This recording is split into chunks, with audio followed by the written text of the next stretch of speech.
Hey, welcome back to Me Being Cheap. Today we're going to talk about dry canning, some flour, and some sugar. So the other day, Dillon's, which is Kroger for a lot of you, they had sugar on sale for 98 cents for 4 pounds.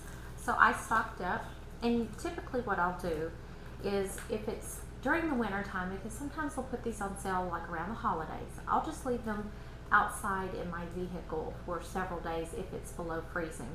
Otherwise, I will just put it in the freezer, and that way that kills off any bugs or creepy crawlies or something that might be in there. So then I wait until I have a little bit of extra time, and so today is Sunday. We've had some rain on and off. I'm not doing anything currently outside, so I'm going to take some time and go ahead and dry can this. So you'll need some jars, and you may have seen one of my previous videos where I got, I think it was like 260 quart jars, so I'm going to be using quarts because I have quite the supply.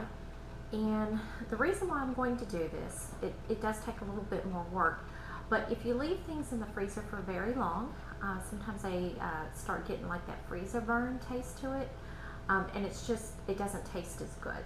And the other thing is if you keep it on your shelf, bugs can get to it. If you have a problem with rodents can get to it.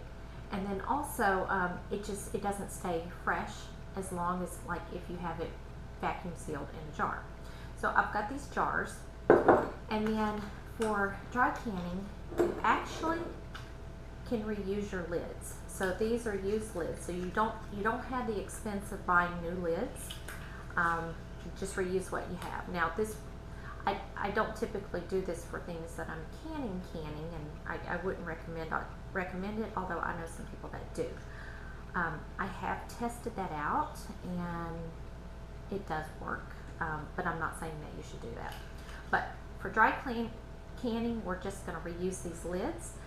So basically, this cost us nothing. I mean, if you've already got the jars, you've already got the used lids, it shouldn't cost you anything extra. The other thing that you're going to need is a Food Saver jar sealer. They make several brands of this. Mine is Food Saver brand. It looks something like this. The instructions do not say which way this blue gasket is supposed to go. So there is a little groove in there, and then on this side there is not. So I have tried it both ways. Sometimes these things are tricky to get them to seal, and I have had, for me personally, a little bit better luck with the groove facing out. Now, another trick that I learned on somebody else's video, because I was having problems too, is to keep an extra one inside the jar saver. I got this one in here crooked. So keep that like that. And then you're actually going to put another one on top when you get ready to seal it. Okay, so I have actually seen this done. If you don't have a Food Saver or a vacuum sealer, and you have to have one that has this little accessory port. If you don't have one of these, I have seen people use a brake bleeder, and so that might be a good option if you're living off grid and you don't have electricity. I guess you just kind of pump it up and it creates a vacuum, and it works much in the same way. So we're going to go ahead and hook this up. Both ends are the same. One goes to the machine, and then the other one is going to go to your Food Saver on the top. Just twist it in, get a nice tight connection. And then we'll go ahead and fill the jar.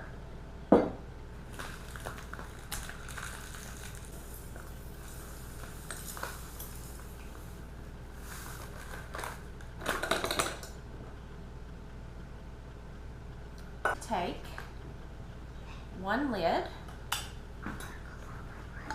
and my son is telling me he's going to go for a bike ride. Bye-bye. You guys hear any background noise? I've got chickens in there chirping too. All right. Okay, so we've got the one extra lid in here.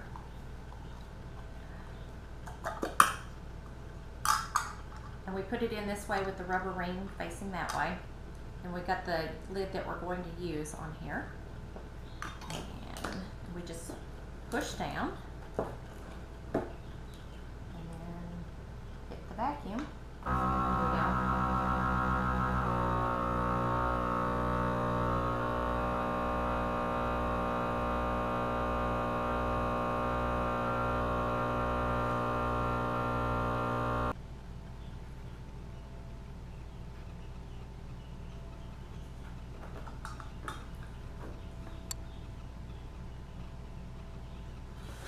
Alright, the reason why this one I'm pretty sure is not sealing is there's some nicks in this. I'm going to take a guess. One's got a nick in it. Goodness.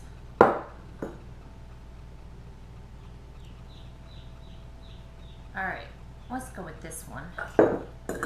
Do a little troubleshooting along the way.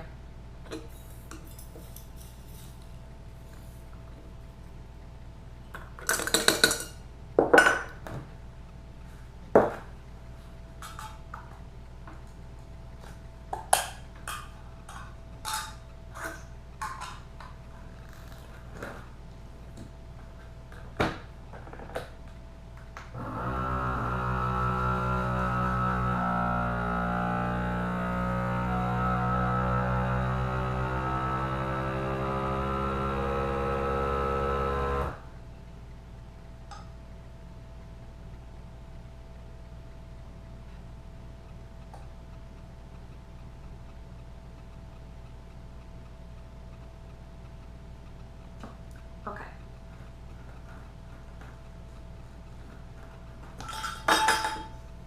So here's the extra one. I'm going to put it back in here.